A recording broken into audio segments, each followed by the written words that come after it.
दोस्तों आज जो कॉमिक्स हम पढ़े हैं उसका नाम है मौत एक रात की। ये मनोज कॉमिक्स वालों की हॉरर कॉमिक्स है।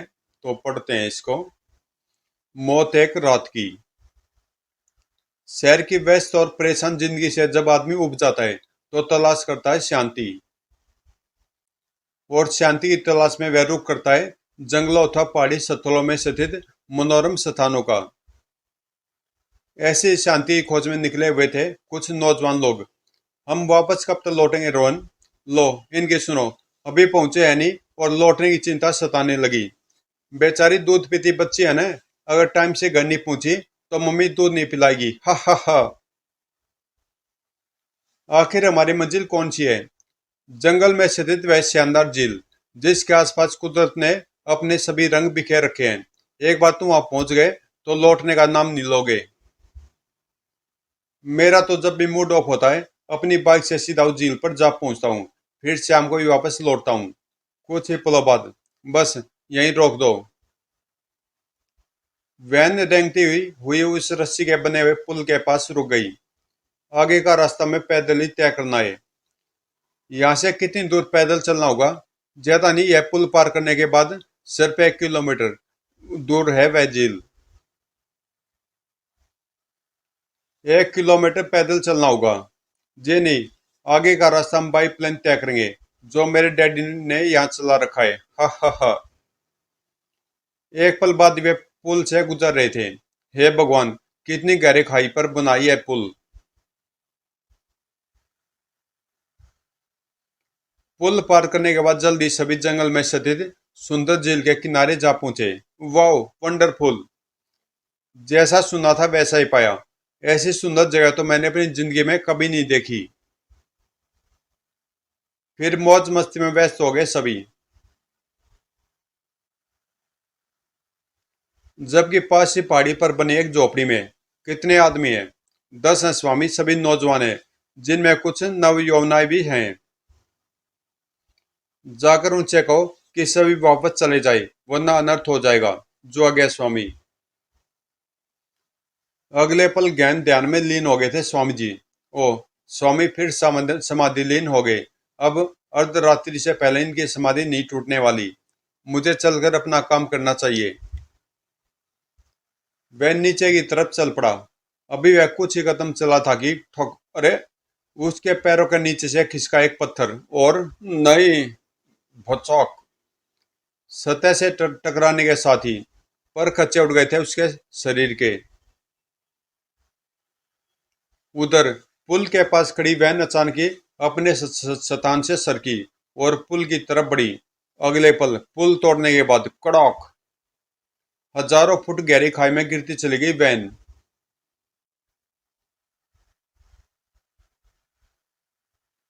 उधर इन सब घटनाओं से बेखबर झील के किनारे मौज मस्ती में डूबे हुए थे सब। और जब उन्हें वापस लौटने का ख्याल आया तो अंधेरा अपनी हल्की काली चादर फैला चुका था। ओह, अंधेरा हो गया, जल्दी चलो यहाँ से।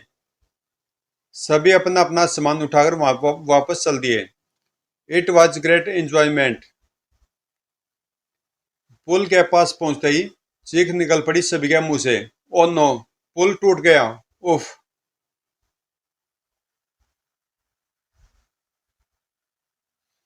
कैसे टूटा पुल? किसने तोड़ा इसे?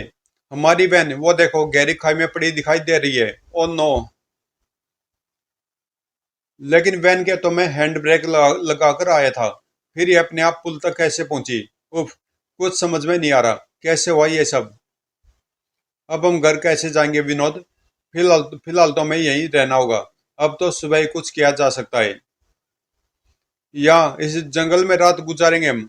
हाँ, लेकिन हमें कोई ऐसा स्थान ढूंढना होगा जहाँ जंगली जानवरों से बचकर रात गुजारी जा सके। विनोद ठीक कह रहा है। हमें फौरन कोई ऐसी जगह तलाश करनी चाहिए। सभी रात गुजारने के लिए जगह तलाशने में जुट गए। काफी देर के बाद, अरे! वो रोशनी कैसी? ऐसा लग रहा है जैसे एक साथ कई मसाले जल रही हो। आओ देखते हैं।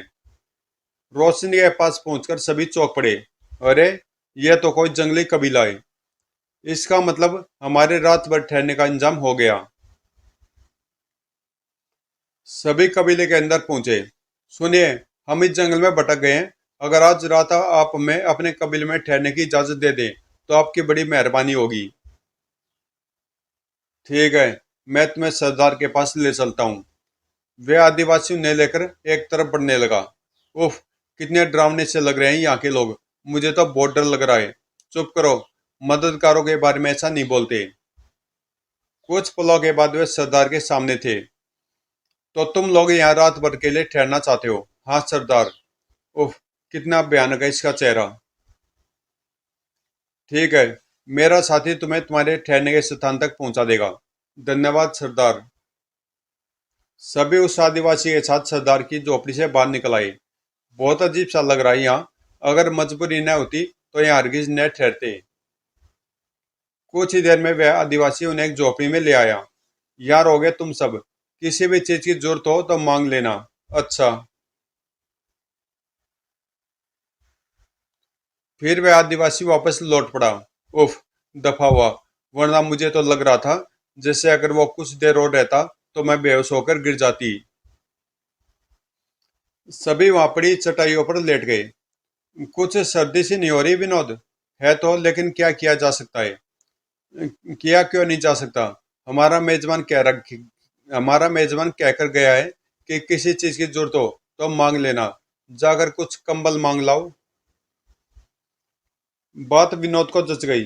वह झोपड़ी से बाहर निकल आया। सरदार के पास चलता हूँ, वह कुछ कंबलों का इंतजाम अवश्य करवा देगा। कुछ देर बाद जैसे वह सरदार की झोपड़ी के पास पहुंचा, चौंक पड़ा। अब क्या देर है सरदार? मैं अपनी मांस खाने और खून पीने की इच्छा को अब और दबाए नहीं रख सकता सरदार। मैं तो अभी जाकर उन उन पर टूट पड़ता हूँ। विनोद के कानों में सारी बातें पिघले शीशे की मानिंद प्रवेश कर रही थी। ओह, अब कब आएगा रात्रि का तीसरा पैर, जब मानव मांस और रक्त खा पी कर हमारी हजारों वर्षों की प्यास बुझेगी। हजारों वर्षों की प्यास? थोड़ा ठहरो। हमारी सुप्त शक्तियां रात्रि के तीसरे पैर के बाद ही जागती हैं। इससे ज्यादा सुनने की ताव ने लाश का विनोद, और जान छोड़कर वापस भाग खड़ा हुआ। जल्दी उसने अपने साथियों के पास पहुंचकर उन्हें सारी बात बताई। सारी बात सुनकर, क्या बक रहा तू? मैं सही कह रहा हूँ दोस्तों, यह इंसानों का नहीं शैतानों का कबीला है। अब क्या होगा? हमें तुरंत यहाँ से भागना होगा। सभी भयभीत से झोपड़ी के दरवाजे की तरफ झपटे। दरवाजा खोलते ही हैरान रह गए सभी। चीख उबल पड़ी हर एक के मुंह से। ही, ओ नो। आए। उफ, भागने की कोशिश कर रहे थे, लेकिन हमसे बचकर तुम कहीं नहीं जा सकते। ही। रात्रि का तीसरा पैर बस अब आने होने ही वाला है। फिर हम तुम्हारा नरम नरम मांस खाएंगे और गरम गरम खून पियेंगे। ओह। रोहन ने झटके से दरवाजा बंद कर लिया। बड़ाक। सभी की आंखों में सिर्फ और सिर्फ दहशत विराजमान थी। अब क्या होगा? कुछ नहीं हो सकता। अब मौत हमारा मुकद्दर बन चुकी है, जिसका इंतजार करने के सिवा कुछ नहीं कर सकते हम। फूट फूट कर रो पड़ी सभी लड़कियां। बूह, मैं मरना नहीं चाहती। बूह। सचमुच अब कुछ भी नहीं बचा था मौत का इंतजार करने के सिवाय। 3 बजने में 10 मिनट बाकी है, यानी हमारी मौत हमसे अब सिर्फ 10 मिनट दूर है। दहशत और भय से घिरे मौत का इंतजार करने लगे सभी। अचानक झोपड़ी के बाहर अजीब सा शोर मचने लगा। हा, जिंगा जिंगा, हु। ये आवाजें? आओ देखते हैं। और तभी सभी दहशत से कांप के रह गए बाहर के उस खौफनाक दृश्य को देखकर। ओह, हे भगवान! उफ। ही। जिंगा जिंगा।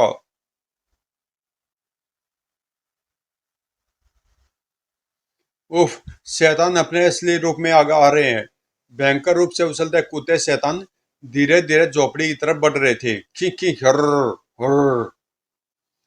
झोपड़ी के अंदर सभी के हाथ प्रार्थना के लिए उठ गए थे। हे भगवान बचा ले। हे खुदा, अपने बंदों को बचाकर अपना जलवा दिखा। God Jesus save us. उन सब की सामूहिक पुकार जैसे सुन ली गई, क्योंकि उसी समय झोपड़ी के बाहर खड़े शैतान से आकर टकराई थी कुछ किरणें, जिन्होंने जिन्होंने चीखने पर मजबूर कर दिया था सभी शैतानों को। सर। ओए। सभी चीखते चिल्लाते भाग खड़े हुए वहां से। नहीं। ओए। ठीक तभी झोपड़ी का दरवाजा टूटकर अंदर आ गिरा, भड़ाक। और चौंक पड़े सभी, दरवाजे के उस तरफ खड़े शख्स को देखकर। कौन है आप? ये मैं बाद में बताऊंगा, पहले ही यहाँ से निकलकर अपनी जान बचाओ। सभी तीर किसी तेजी से झोपड़ी से निकलकर उस साधु के पीछे भाग खड़े हुए।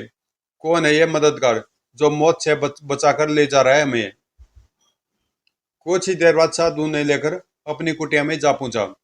अब कृपया करके बताइए आप कौन है, और अचानक हमारी मदद को कैसे पहुंच गए, और वह शैतान कहाँ चले गए कि आपने उन्हें मार डाला?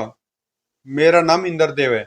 बहुत वर्षों से मैं अपने एक शिष्य के साथ यहाँ तपस्या में लीन हूँ। उन शैतानों को मारना आसान नहीं है। मेरी शक्तियों से डरकर कुछ पल के लिए हमसे दूर भाग गए हैं वो।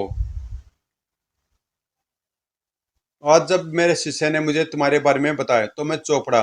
मैंने अपने शिष्य को तुम्हें समझाने के लिए भेजा और सम समाधि में लीन हो गया। ओह, स्वामी फिर समाधि लीन हो गए। अब अर्धरात्रि से पहले इनकी समाधि नहीं टूटने वाली। मुझे चलकर अपना काम करना चाहिए। अर्धरात्रि को जब मेरी समाधि टूटी तो मैं चौपड़ा। मेरा शिष्य कुटिया में नहीं था। मैं उसके लिए परेशान हो उठा। कहाँ गया अनुज? उसे तो कुटिया में ही होना चाहिए था। पता लगाना चाहिए कहाँ है वे। मैंने अपनी दिव्य दृष्टि खोल दी और तब मुझे जो दर्शन नजर आए उन्हें देख मैं उछल पड़ा। नहीं। बचाक। ओफ। दुष्ट शक्तियों ने अनुज को मार डाला और गाड़ी को धकेल धकेल कर पुल तोड़ डाला। इसका मतलब एक ही हो सकता है, उन नौजवान युवक युवतियों की जान खतरे में जो झील पर आए थे। कहीं वे दुष्ट शक्तियों के चंगुल में फंस तो नहीं गए?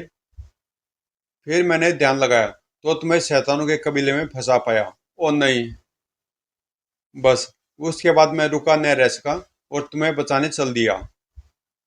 ओह, जब आप इतनी अधिक चमत्कारी शक्तियों के स्वामी हैं तो आप इन्हें खत्म क्यों नहीं कर सकते? इन्हें समाप्त करना इसलिए मुश्किल है बच्चों, क्योंकि ये दुष्ट आत्माएं कुछ वर्षों की नहीं बल्कि हजारों साल पुरानी है। धमाका सवार सभी के दिमाग में। मुंह से निकला एक ही प्रश्न। हजारों साल? हाँ बच्चों, आज से हजारों साल पहले जब यह कबीला आबाद था, इसे नरबख्शियों के कबीले के नाम से जाना जाता था। अत्यधिक दुर्दांत नरबख्शी थे। इस कबीले में रहने वाले आदिवासी और उनका सरदार तांत्रिक लुंगाड़ा तो जैसे पूरा राक्षस ही था। कई दुष्ट दुष्ट शक्तियों का स्वामी था लुंगाड़ा। वह अपनी दुष्ट शक्तियों के जाल में आसपास से रहने वाले भोले भाले कबीले वालों को फंसाता। हा हा हा। लुंगाड़ा की दुष्ट शक्तियों के जाल से कोई नहीं बच सकता। ले चलो सबको। नहीं, बचाओ। ओए। उसके एक इशारे पर उसके प्रेत सेवक सैकड़ों आदिवासियों को लेकर चल पड़ते। ओए बचाओ। हा हा हा। और फिर कबीले में पहुंचकर हा हा हा, इन सब का रक्त निकालकर इन्हें भून डालो साथियों। नहीं। ओए। इसी के साथ प्रक्रिया शुरू हो जाती खून इकट्ठा करने की। खचौक, धड़ौक। ओह हा हा हा। गर्मा गर्म खून। और फिर आग में भुनने की। हा हा हा। उसके बाद सभी सभी कबीले वाले मिलकर करने लगे मांस भक्षण और करने लगे रक्तपान। जंगल में हो रही शैतानी कार्य की सूचना मेरे गुरु सत्यदेव को मिली। वह अमावस्या की काली रात थी। गरज पड़े गुरुदेव यह सब सुनकर। नहीं, ऐसा नहीं होने दूंगा मैं। नर बख्शियों के उस कबीले का नाश करूंगा मैं। तुरंत ही चल पड़े गुरुदेव, और जिसमें वे नर बख्शियों के कबीले में पहुंचे उसमें रात्रि का तीसरा प्रहर चल रहा था। गुरुदेव को देखते ही कई कई नर बख्शी उनकी उनकी तरफ झपटे। मानव मानव, रक्त रक्त। आओ दुष्टो, आज तुम्हें रक्त व मांस नहीं मृत्यु मिलेगी। ओह ओए। गुरुदेव द्वारा छोड़ी गई विनाशकारी शक्तियों ने जलाकर राख कर डाला उन नरभक्षियों को, और अपनी शक्ति से वैसा ही विनाश मचाते गुरुदेव आगे बढ़े। तुम भी मरो। बचाओ। ओह। जल्दी उनके सामने आ खड़ा हुआ नरभक्षियों का सरदार तांत्रिक लुंगाड़ा। तेरी मौत ही तुझे यहाँ खींच लाई है साधु। भूल है ये तेरी। आज मैं तुझे तेरे हर दुष्ट कार्य का दंड देने आया हूँ। मुझे दंड देगा तू, जबकि तेरे मांस को तो बिना भुने ही खाने का विचार है मेरा। मेरा पहला बार ही नहीं संभाल पाएगा तू। लेकिन लूंगाड़ा के घरों को अगले पल ही चूर कर दिया गुरुदेव ने। बच बचाओ। ओह, देख अपनी दुष्ट शक्तियों का हाल। फिर लूंगाड़ा की दुष्ट शक्तियों के कई बार विफल किए गुरुदेव ने। बचाओ बच। ओह, हैरान खड़ा था लूंगाड़ा, जबकि क्रोध से भरे उससे कह रहे थे गुरुदेव, अब तेरा भी हाल तेरी शक्तियों की भांति ही करूंगा।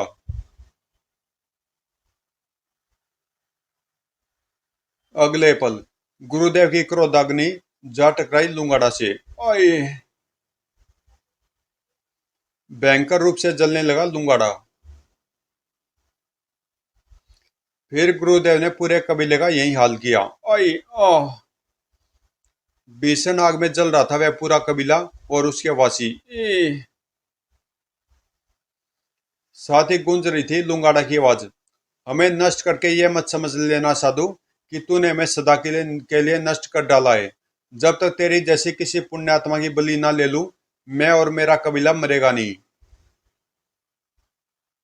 हर साल आज के दिन आधी रात के बाद मैं अपने पूरे कबीले के साथ प्रकट होऊंगा और इंतजार करूंगा तेरी जैसी किसी पुण्य आत्मा की बलि लेने का। इस बीच जो भी मनुष्य हमारे हाथ लगेगा, हम उसका भक्षण करेंगे। इस तरह नर बख्शियों का वह कबीला जलकर राख हो गया और गुरुदेव वापस लौट आए। बहुत सालों बाद जब गुरुदेव अपना शरीर त्यागने लगे तो उन्होंने सारी बातें मुझे बताई और कहा, हर वर्ष कार्तिक माह की अमावस्या की रात को जीवित हो जाता वह नर बख्शियों का कबीला। अतः तुम्हें इस बात का ध्यान रखना है कि उस दिन कोई मनुष्य उधर न जा पाए, और अगर ऐसा हो भी जाए तो तुम्हें उन्हें बचाना होगा। लेकिन मैं उन्हें कैसे बचाऊंगा गुरुदेव? अब अभी अभी आपने तो बताया कि वे नरभक्षी समाप्त नहीं हो सकते। समाप्त हो सकते हैं, सिर्फ एक ही उपाय है उन्हें समाप्त करने का। सुनो, मैं तुम्हें बताता हूँ वह उपाय। फिर गुरुदेव ने मुझे वह उपाय बताया और स्वयं चिर निद्रा में सो गए। ओह, ओह, बड़ी खौफनाक और विचित्र कहानी है। हाँ बच्चों, लेकिन अब तुम इन सब बातों को भूलकर सो जाओ। सुबह मैं तुम्हें यहाँ से वापस जाने का रास्ता बता दूंगा। मेरे रहते इस कुटिया में तुम पूरी तरह सुरक्षित हो। ठीक है महाराज, लेकिन महाराज मैं भी आता हूँ। संजय कुटिया से बाहर निकल आया। यहाँ करना ठीक नहीं होगा, थोड़ी दूर जाना चाहिए। कुटिया से कुछ दूर आ गया संजय। हाँ, यहाँ करना ठीक है। तभी अचानक, अरे, चीख बोल पड़ी संजय के मुंह से, बचाओ। कुटिया में बैठे सभी उछल पड़े चीख सुनकर। क्या हुआ उसे? यह तो संजय के चीखने की आवाज है। ऋषि इंद्रदेव सहित सभी बाहर भागे। बाहर कुछ न था। अरे, कहाँ गया संजय? चीख तो इधर से आई थी। अचानक बुरी तरह चौंक पड़े ऋषि इंद्रदेव। उफ, लापरवाही में ये मैंने क्या कर डाला। अगले पल हलक फाड़ कर चीखे ऋषि, शैतान आ गए, वापस कुटिया में चलो। कुटिया में जाने के लिए तेज से पलटे सभी, लेकिन ओ नो, हे भगवान, हा हा हा ही। उफ, शैतानों ने सुनियोजित ढंग से हमें चारों तरफ से घेर कर आक्रमण किया है। ऋषि कुछ कर पाते उससे पहले शैतानों ने कुटिया तोड़ दी। भड़ाक भड़ाक। ओह, क्रोध में भरकर ऋषि शैतानों पर टूट पड़ा। दुष्टों, भागो यहाँ से। ऋषि के हाथों से निकली वायु शैतानों को अपने साथ उड़ाकर ले गई। लेकिन शैतानों का आक्रमण एक तरफ से नहीं, चारों तरफ से था। हर, ओए, ओह, लड़की को छोड़ दुष्ट। फिर चक्कर गिन्नी बन गए ऋषि शैतानों को दूर हटाने में। हर, हर। लेकिन अगले पल, हा हा हा, हमें समाप्त करना इतना आसान नहीं, हा हा हा। ओह, आतंक से चीख पड़े सभी, बचाइए ऋषिवर, वरना ये हमें मार डालेंगे। ऋषिवर बचाओ, ये हमें चारों तरफ से घेर रहे हैं। शैतानों ने चारों तरफ से घेर लिया था उन्हें, और अब उनका घेरा धीरे धीरे तंग होता जा रहा था। इनसे बचने का अब एक ही साधन है, मुझे गुरुदेव के बताए उपाय का प्रयोग करना होगा। हा हा हा। हर। अगले पल कठोर हो गया ऋषि का चेहरा और गूंज उठा एक शब्द, गुरुदेव। दूसरे क्षण हवा में लहरा उनका शरीर और फट पड़ा। भचौक। जय गुरुदेव। देखते देखते वहां ऋषि के खून की बारिश होने लगी। उफ नहीं, ओह। इसी के साथ तड़पने लगे सभी शैतान। ई बचाओ, ओह। पल भर में ही देखने वालों ने देखा एक हैरत अंगेज नजारा। ओ नो, उफ। या अल्लाह। शैतान मोम की तरह पिघल रहे हैं। सचमुच मोम की भांति तो पिघल रहे थे सभी शैतान। ओ आई बचाओ। उफ। खत्म हो गए सभी शैतान। कुछ ही पलों में नामो निशान भी नहीं बचा था किसी शैतान का। पर क्या सचमुच खत्म हो गए? शबाना के इस प्रश्न का उत्तर वहां गूंजी एक आवाज ने दिया।